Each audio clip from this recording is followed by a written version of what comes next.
Olá, alunos! Eu sou a professora Geisiane, professora de língua portuguesa, e nossa aula de hoje será a respeito do gênero textual conto. O objetivo da nossa aula é compreender o gênero conto como um texto curto que pertence ao universo ficcional, considerando suas propriedades formais, com ênfase nos elementos estruturadores do enredo e nas formas como são construídos os discursos dos personagens e dos narradores.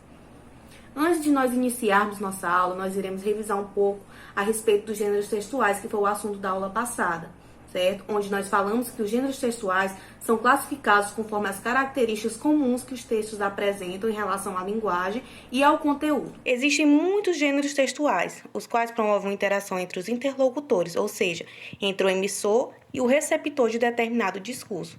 São exemplos de gêneros textuais a resenha crítica jornalística, a publicidade, a receita de um bolo, o bilhete ou até mesmo a lista de supermercado, porque, como vimos, eles são inúmeros. É importante considerar o contexto, a função e a finalidade, pois um gênero textual ele pode conter mais de um tipo textual. Como nós vimos, há uma diferença entre tipo textual e gênero textual.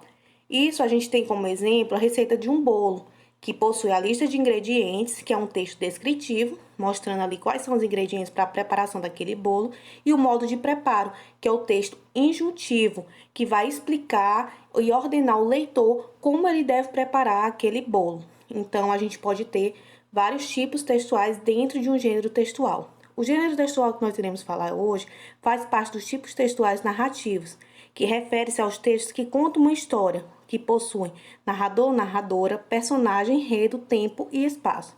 Dentro dos textos do tipo narrativo, temos os seguintes gêneros textuais: a epopeia, o romance, a novela, a fábula e o conto, que é o que a gente irá falar hoje. Então, vamos lá compreender como funciona o conto? O conto, ele é uma narrativa curta que se diferencia dos romances não apenas pelo tamanho, mas também pela sua estrutura. Há poucos personagens, nunca analisados profundamente. Há acontecimentos breves, sem grandes complicações de enredo e apenas um clímax no qual a tensão da história atinge seu auge. Ele tem sua origem da necessidade humana de contar e ouvir histórias, e passa por narrativas orais de povos antigos, trilhando pelos gregos e romanos, pelas lendas orientais, parábolas bíblicas, novelas medievais, até chegar a nós como é conhecido hoje. Entre as suas principais características estão a concisão, ou seja, ele é breve, ele é preciso, expressa em poucas palavras e adequadas uma ideia, certo? O conto, ele possui apenas um núcleo, apenas um assunto, diferentemente da novela. E não aquela novela que a gente assiste, a novela literária. Os personagens possuem vários problemas, né? Um para personagem, outro para outro. E o conto não, vai focar apenas num problema. Ele tem apenas um núcleo, apenas um assunto. Ele é preciso, ou seja, ele utiliza palavras exatas, a ponto que se modificar uma palavra, você pode modificar todo o sentido ali daquele conto. Ele é denso. O que quer dizer isso? Ele traz diversos aspectos apenas de um único tema. Como nós já vimos, ele fala apenas de um assunto, então ele vai trazer diversos aspectos daquele assunto, certo? E a unidade de efeito ou impressão, ou seja, o conto ele precisa causar um efeito singular no leitor, muita emotividade e excitação. O escritor de contos é chamado de contista, e o conto quase nunca é publicado isoladamente. Geralmente, ele faz parte de uma obra maior, como, por exemplo, o conto Uma Galinha, de Clarice Lispector, que faz parte do livro Laços de Família. E nós temos também os contos de Machado de Assis, que são vários contos do autor publicados em uma só obra.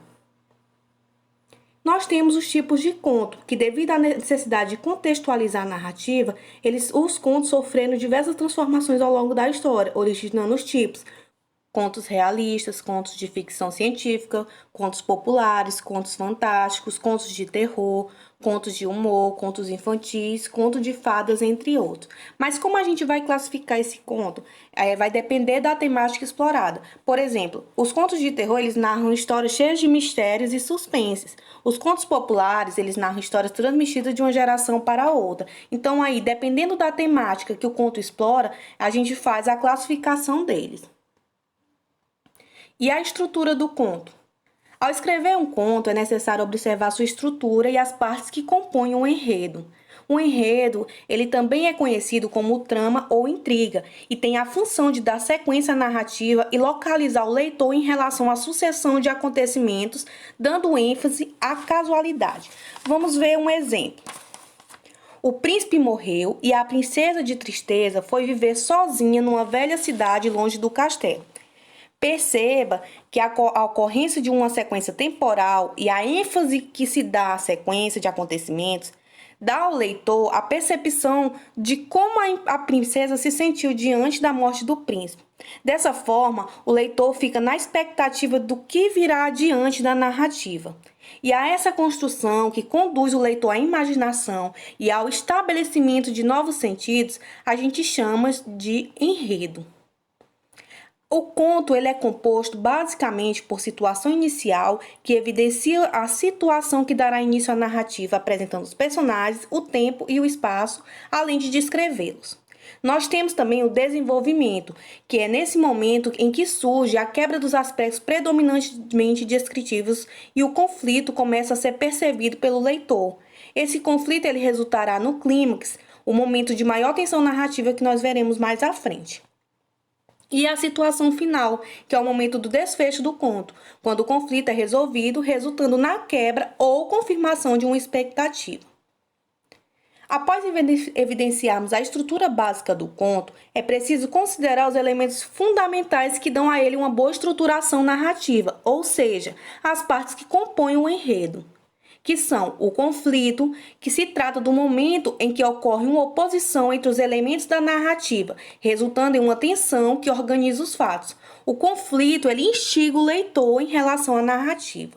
Nós temos o clímax, que é quando a narrativa alcança a tensão máxima. É o ponto culminante do conflito e trata-se também de uma técnica muito utilizada para despertar a curiosidade do leitor. Por fim, o desfecho, que é a situação final, ou seja, a solução ou não do conflito. Resumindo, a estrutura do conto é formada por situação inicial, desenvolvimento e situação final. Essa divisão é parte importante para a composição do enredo. Dessa forma, na construção do conto ocorrem os elementos da narrativa, que são o foco narrativo, espaço, tempo e verossimilhança. Temos também os personagens. Então, nós temos aí os elementos constituintes do gênero conto. Primeiramente, os personagens, que resumidamente, os personagens no conto são definidos pelos seres que dentro da narrativa sofrem ou executam as ações. Dessa forma, os personagens podem ser constituídos como seres animados, como pessoas e animais, ou inanimados, dando vida a objetos e plantas. Nós temos também o foco narrativo, que é a posição que o narrador assume para relatar os acontecimentos. O conto ele pode ser narrado em primeira ou terceira pessoa. Quando ele é narrado em primeira pessoa, o narrador também é chamado de narrador-personagem. Com esse foco narrativo, o conto ganha mais subjetividade, pois o narrador está emocionalmente envolvido na narrativa. Ou seja, ele vai narrar tudo em primeira pessoa. Estava eu naquela noite, tudo em primeira pessoa, pois ele vai fazer parte do conto, ele vai ser um narrador-personagem.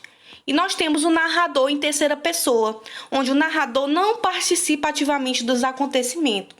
Com isso, o narrador a narrativa ela ganha mais objetividade. Nesse foco narrativo, o narrador ele pode ser onisciente ou observador. O que quer dizer isso? O onisciente é o narrador que conhece profundamente a história e relata, inclusive, os pensamentos do personagem. Perceba que aí ele não vai fazer parte como um personagem, ele apenas vai narrar a história.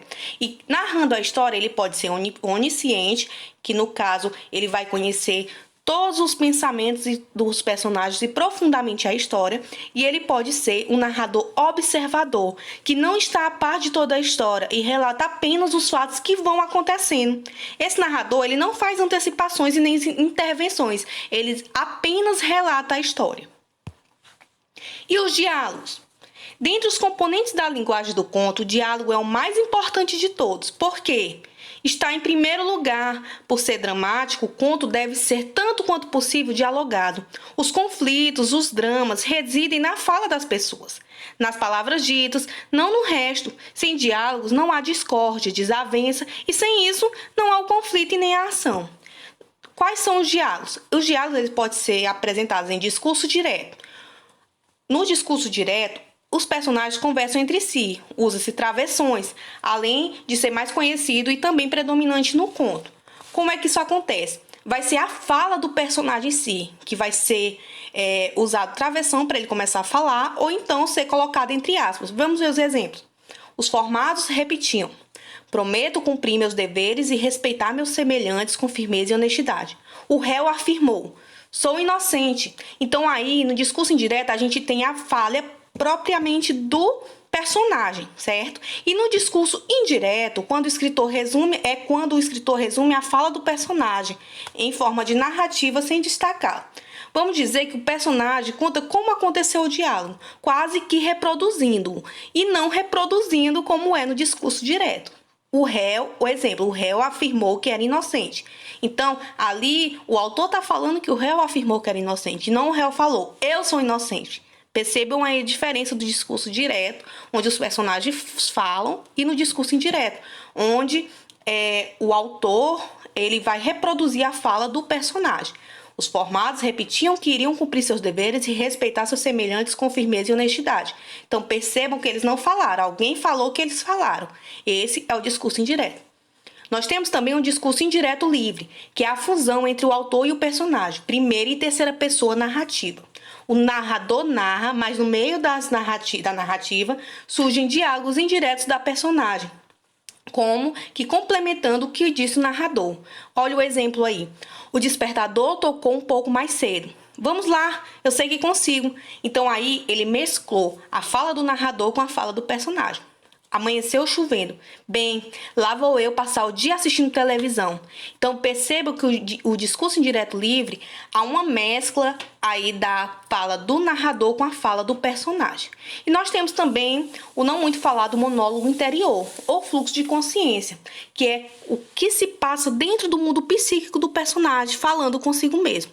Nesse caso, soa como uma pessoa conversando consigo mesmo, num discurso não pronunciado, onde teremos o personagem fazendo uma confissão emocionada, ou tentando tomar uma decisão importante, ou refletindo e até mesmo discutindo consigo mesmo. Esse aí é o monólogo interior, certo? É o que se passa dentro da cabeça do personagem. E nós temos o espaço, que trata-se da composição espacial da narrativa em que ocorre a ação do enredo, espaço onde os personagens se movimentam. Normalmente, o espaço é apresentado por meio de recursos descritivos que caracterizam o lugar. O espaço, ele pode ser físico, que é literalmente o espaço que ocorre onde ocorre a narrativa. O espaço pode ser descrito detalhadamente ou suas características podem ser evidenciadas ao longo do texto. E nós temos o espaço social, que é o espaço que condiz com as condições socioeconômicas, morais ou psicológicas dos personagens.